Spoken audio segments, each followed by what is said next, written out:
Grow Your Mindset podcast. Grow your mind, change your life. So we all feel really guilty when we don't do the things we plan to do. Oh, yeah.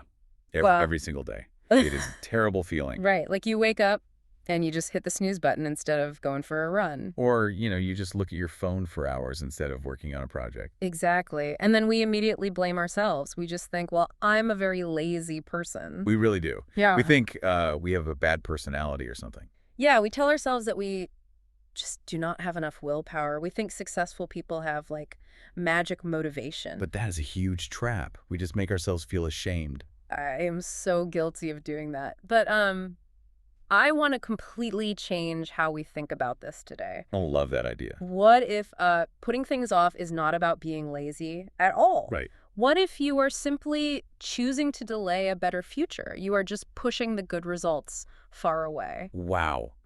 That is a really great way to look at it. It takes the shame away completely. Mhm. When you stop feeling ashamed, changing your habits stops being this big emotional fight. It just becomes a system problem. A system problem.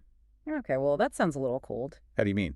I mean, when I stop going to the gym for a month, I feel like I am failing because I have no discipline. Not because I am like a broken machine. But that is the main thing we need to unlearn today. You do not lack discipline. You just lack a good system. Oh, I see. We do not fail because we do not want to change. We fail because we are using the wrong tools. And fixing those tools is our main goal today. We're going to talk about how to build habits and change behavior. Yes, and we want to prove to you, the listener, that if you are struggling, you are not the problem. Right. Your systems are the problem. Exactly. We spend our whole lives waiting for motivation. But motivation is just an I emotion. mean, emotions change all the time. Right. Relying on motivation is like building a house on sand. You need a strong foundation, and that foundation is your system. Let me give a simple example for this. We treat willpower like it is a big gas tank in a car. Uh-huh. We think we just need to fill it up by listening to loud music or reading happy quotes. Yeah, but that is not how it works. No, actually, willpower is like your phone battery when it is at exactly 1%. Oh, that is a great way to put it. Right. At 1%, it gives you just enough power to do one quick thing. You can send one fast text message. And then the phone dies completely. Exactly. You cannot run a big, complex program on 1% battery. Willpower runs out so fast. It is a very limited resource. So systems are like plugging your phone into the wall. It is a continuous power source. Once you plug into a system, you do not have to worry about your internal battery. The environment gives you the power. And before we can build that system, we have to fix a big mistake we all make. Which is? We obsess over how fast we are going right now. We need to stop that and start looking at the direction we are going. Right. The direction is so much more important than the speed. Which brings us to a really cool idea. Getting just 1% better every day. Yes, the 1% rule. I have to be honest, when I first heard 1% better, it sounded, well, kind of boring. I get that. It does not sound very exciting. Right. We live in a world that loves huge, fast changes. Lose 20 pounds in a week. Make $1 million overnight. Yeah, society loves the big dramatic stories. So trying to get just 1% better feels really small. It feels small today, sure, but the math tells a crazy story over time. It is like money growing in a bank account. Oh, like compound interest. Exactly. If you get just 1% better each day for one whole year, you do not just get a little bit better. Right, the math adds up. Yes. Mathematically, you become almost 38 times better by the end of the year. Almost 38 times better. That is huge. And it comes from a change that is so tiny, you cannot even see it on a normal day. Right. But there's a scary side to this, too. Uh-oh. What is that? If you get 1% worse every day, you go all the way down to almost zero. Time makes everything bigger. So if you have good habits, time is your best friend. Yes. And if you have bad habits, time is your worst enemy. Think about a huge airplane, like a big jet sitting at the airport in Los Angeles. Okay. It is getting ready to fly all the way across the country to New York. Right. If the pilot moves the front of the plane just a tiny bit, like just a few inches, the people inside would not even feel it. Right. Their drinks would not spill or anything. Exactly. It is a tiny change, but because the plane flies for thousands of miles, that tiny change grows. And what happens when it lands? It does not land in New York. It lands in Washington, D.C., which is hundreds of miles away. Well, That really shows why direction matters more than where you are right now. It does not matter how fast the plane flies if it is pointing the wrong way. But humans do not think like that. We only look at where we are right now. Oh, for sure. We stand on the bathroom scale and we get mad at the number. Or we look at our bank account and feel sad because we do not have enough money yet. We are always frustrated because we are not at the finish line. Yeah. But I want to talk about where this 1% idea comes from, because it is a very serious story. Oh, yes. The story about the author of these ideas, it is not just math on a chalkboard. It comes from a real tragedy. It is a very intense story.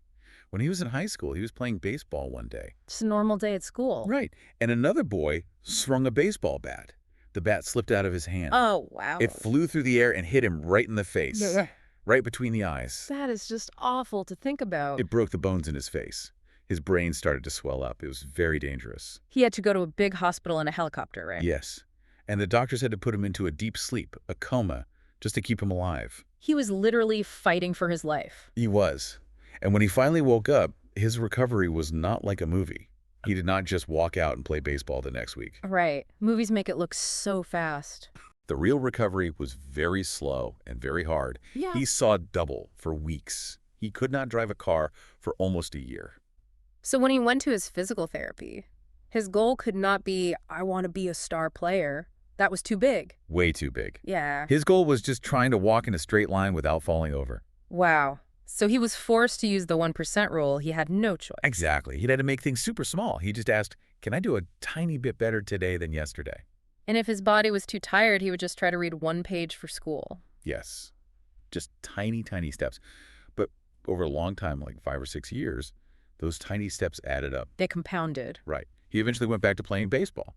And by his last year of college, he was an amazing award-winning player. He reached his full potential not by taking one huge jump, but by doing boring, tiny things every day. He learned how powerful a really small action can be. Okay, I hear that story, and it is very inspiring. But I have to ask a hard question. If you are listening right now and you decide, well, I want to read more books, so I will read for 10 minutes today instead of watching TV. Okay, that is a great 1% improvement. But the real difference between reading for 10 minutes and watching TV for 10 minutes is basically zero. In the short term, yes. Right. You do not suddenly feel smarter on Tuesday. The scale does not change. You are not richer. That is true. So if these tiny changes are impossible to see, how do you keep going? Why not just quit on Wednesday? That is the hardest part of changing a habit. Why keep going when you see no reward? Exactly. The answer is about how our brains work. Taking action actually stops us from feeling worried. Oh, interesting. How does that work? Well, when we sit on the couch and think about how out of shape we are, we feel very anxious. We stress out. We really do. We overthink everything. The problem feels bigger and bigger. Right. But the second you take one tiny action, like just putting on your running shoes, your brain changes. It stops worrying. Yes. You stop feeling helpless. You take control. Oh, I see. So the reward on Tuesday is not that you instantly lose 10 pounds. No, definitely not. The reward is that you feel less anxious right away. You feel like you are driving the car again. Exactly. And also, most of our daily life is invisible. You cannot measure if you were a better friend today than yesterday. That is so true. You cannot put a number on being a good friend. Right. So when you notice your own tiny progress, it gives your brain a quick win. You need that quick win to keep going on Wednesday. Okay, so let's talk about how to actually plan this out. We need to talk about goals and systems. Yes, this is where most people get it wrong. Because society tells us we must have big goals. Right. But we need to separate them clearly. A goal is the result you want. It is the finish line. And what is a system? A system is what you do every day to get there. It is the habits. Why is it bad to focus on the goal? Because of a really interesting fact. Winners and losers have the exact same goals. Wait, really? Winners and losers have the same goals. Wait, really? Winners and losers have the same goals. But every sports movie tells us the winner just wanted it more. They had a bigger goal. It is a myth. Think about the Olympics. Every runner in the big race has the exact same goal. They all want the gold medal. Oh, wow. That is true. Or think about applying for a job. Every person who applies wants to get the job. So if everyone has the same goal, the goal cannot be the thing that makes you win. Exactly. The only difference between the winner and the loser is their system, is what they did every day before the race. Let me use the car example again. Setting a goal is like buying a map. Yes, exactly. A map is great. It shows you where to go, but you can stare at the map all day and your car will never move. Right. The system is when you actually push the gas pedal. And we spend so much time just staring at the map. We write our goals in nice notebooks and then get mad when nothing happens. It is crazy, right? Yeah. But here is a hard truth. Your current habits are perfectly designed to give you exactly what you have right now. Wow. Let me repeat that. Your current habits are perfectly designed to give you exactly what you have right now. It leaves you with no excuses. Yeah, if my goal is to run a marathon, but my daily system is watching movies on the couch. The couch will win every time. Your daily habits always win. I have seen this happen so many times. A friend wants to run a big race. They train super hard for months. And they finish the race, right? Yes, they Yeah. get the medal, but then they do not run again for 6 months. Because goals are only for winning once. When the race is over, the motivation is gone. Right? The finish line disappeared. But systems are for winning again and again. If your system is just, I am a person who runs, then the race does not matter. You still run on Tuesday. Okay, so if the system is the engine of the car, what is the fuel? What makes us actually do the system? The fuel is what you believe about yourself. It is your identity. Our identity. Okay, this sounds deep. It is. Changing your behavior is like looking at an onion. An onion. Yes. The outside layer is your results, like losing weight or writing a book. Okay, the outside is what you get. Right. The middle layer is your actions, what you do, like going to the gym. And the inside. The core. The inside core is your identity. It is what you believe about yourself. I see. Most of us try to change from the outside in. Exactly. We say, I want to lose weight. Then we say, I will go to the gym.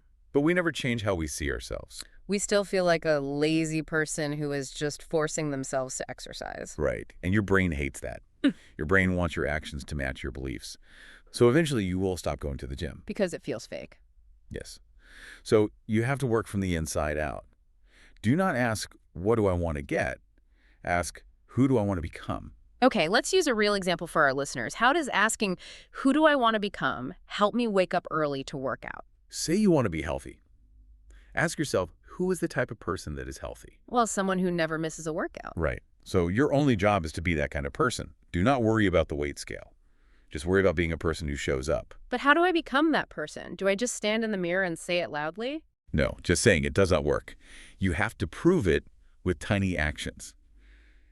Every small action is a vote for the person you want to be. A vote. Doing one push-up does not change your muscles, but it casts a strong vote. It tells your brain, hey, I am a person who exercises.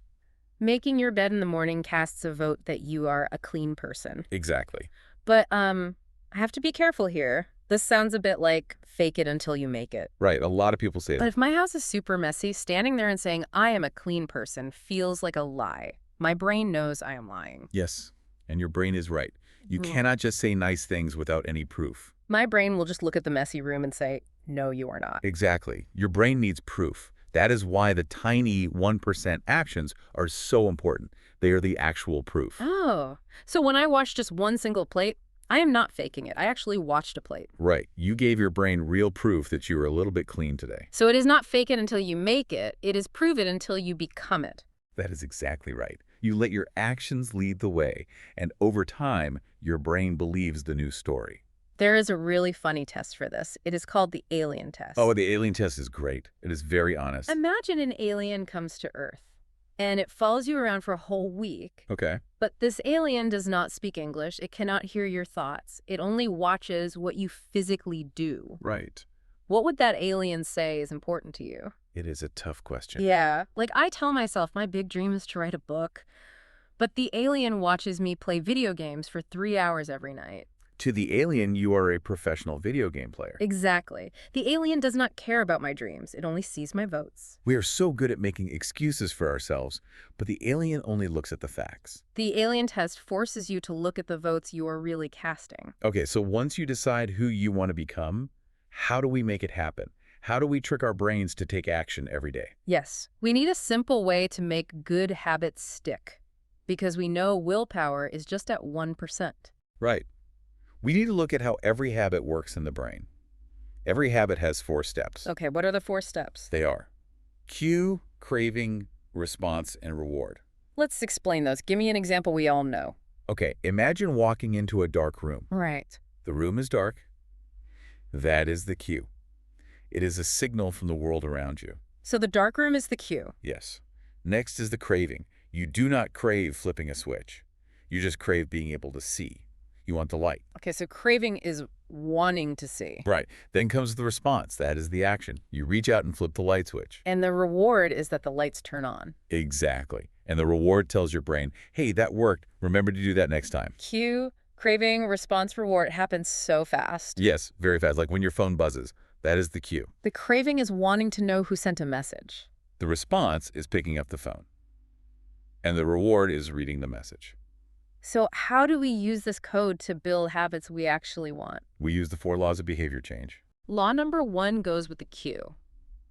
We need to make it obvious. Yes.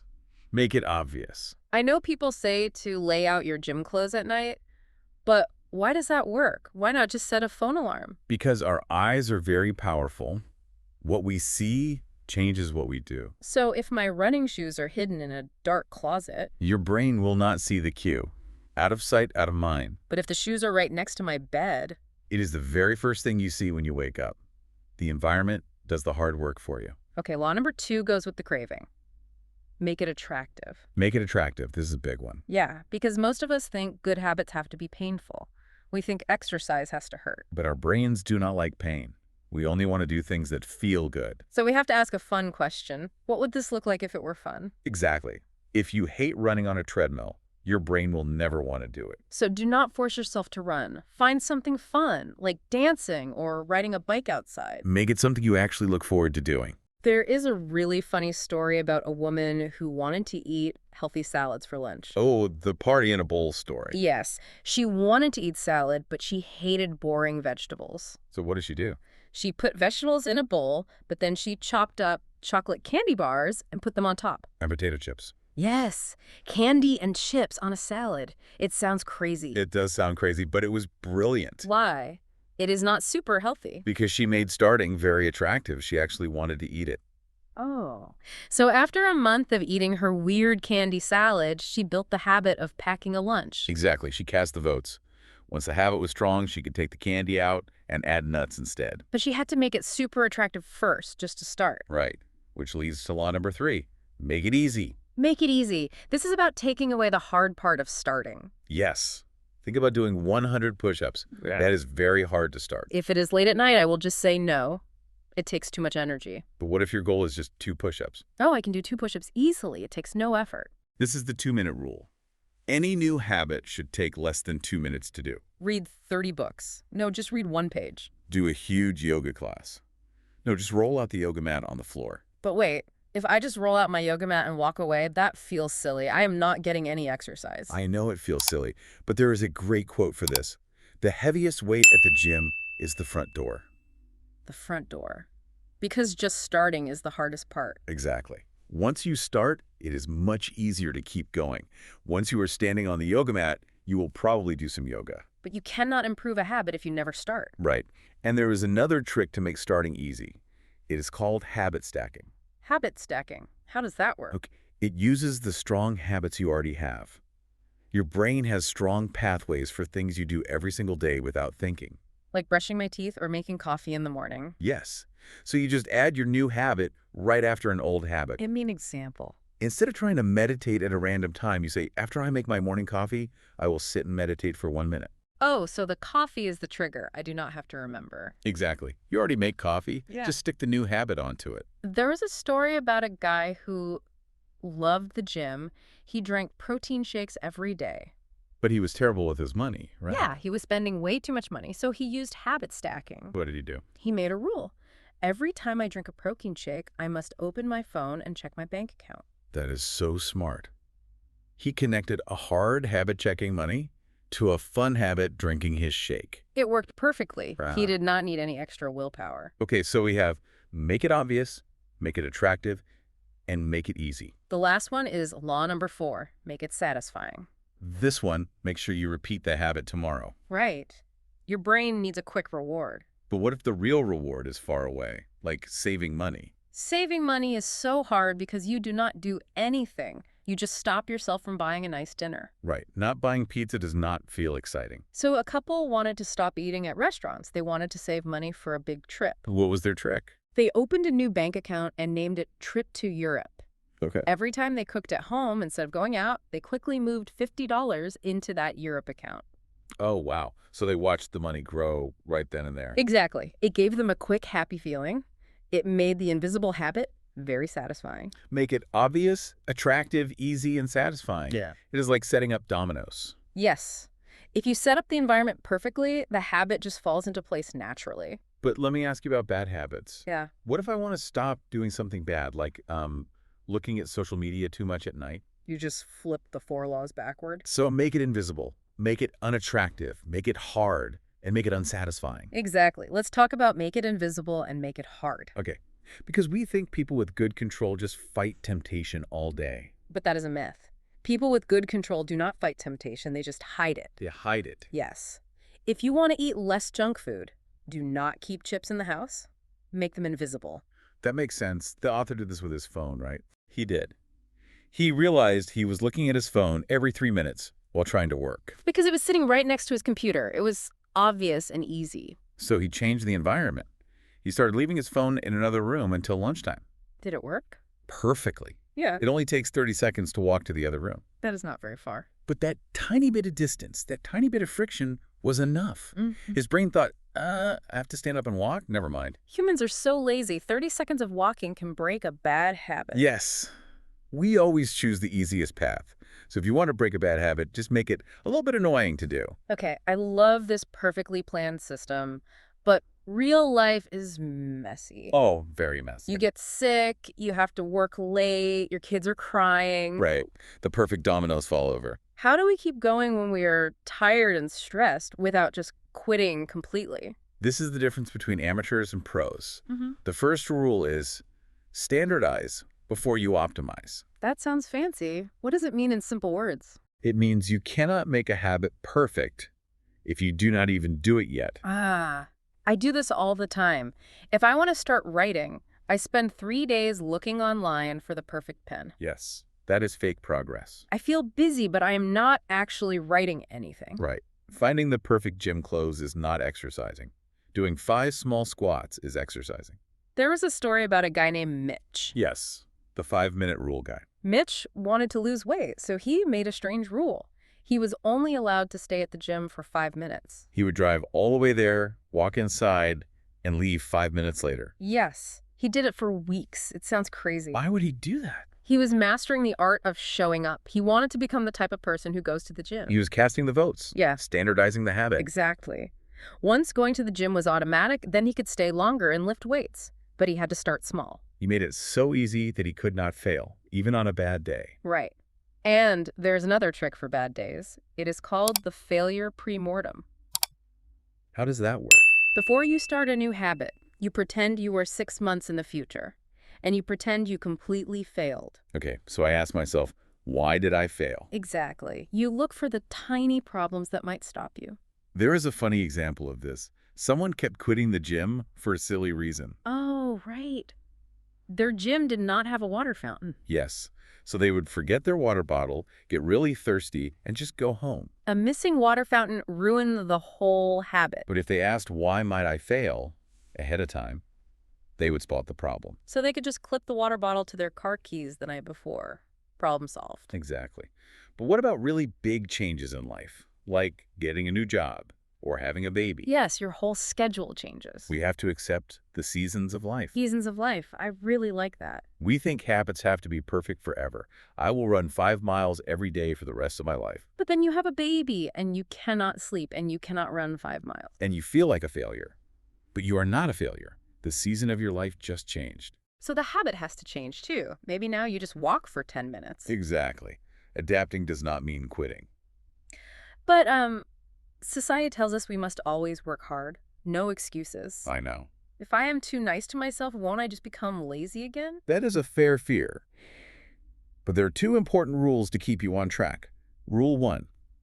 Reduce the scope, but stick to the schedule. Reduce the scope, but stick to the schedule. What does that mean? If you are having a terrible day and you do not have an hour to exercise, do not cancel it. Just exercise for 5 minutes. So a bad workout is better than zero. Yes. The bad days are actually the most important days. Showing up when it is hard proves your new identity. If you do nothing, you break the chain. Right. But what if you do break the chain? What if you mess up completely and miss a day? Yeah, that happens to everyone. That is rule number 2. Never miss twice. Never miss twice. Everyone fails sometimes. But a small mistake does not ruin everything. The problem is when one mistake turns into 10 mistakes. Exactly. Like eating one bad donut and then deciding your whole diet is ruined, so you eat a whole pizza. Right. Successful people mess up, but they bounce back very fast. If you miss Tuesday, put all your energy into showing up on Wednesday. Never miss twice. That is powerful. Let's wrap up all these great tools for our listeners. Yes, let's review. We started by saying procrastination is not about being lazy. It is a system problem. We talked about getting 1% better. The math adds up over time. Direction is more important than speed. And we learn to stop staring at the goal. We need to focus on the daily system instead. We looked at the onion. We changed from asking, what do I want, to who do I want to become? We let the alien test show us what our real votes are. And we use the 4 laws. Make it obvious, make it attractive, make it easy, and make it satisfying. Use the 2-minute rule to start easily and habit stacking to connect to old habits. Finally, we learned to standardize before optimizing, and we promised to never miss twice. The main point is that you are in control. You do not need magic motivation. You just need to build a better environment. But before we go, I want to leave you, the listener, with one last thought. Yes, this is a very interesting idea. We said earlier that every bad habit is actually just a solution to a problem. Right. Your brain picks a bad habit because right now it solves a problem for you. If you come home from work very stressed, your brain needs a way to relax. For some people, the solution is going for a nice walk. For other people, the solution is drinking too much wine or looking at social media for 3 hours. Both solve the stress problem, but one is much healthier. Exactly. Wow. So here is a question for you to think about today. Look at a bad habit you want to break. The one you always feel guilty about. And ask yourself, what hidden problem is this bad habit solving for me? Are you lonely? Or are you just really tired? Once you know the real problem, you can design a much better system to solve it tomorrow.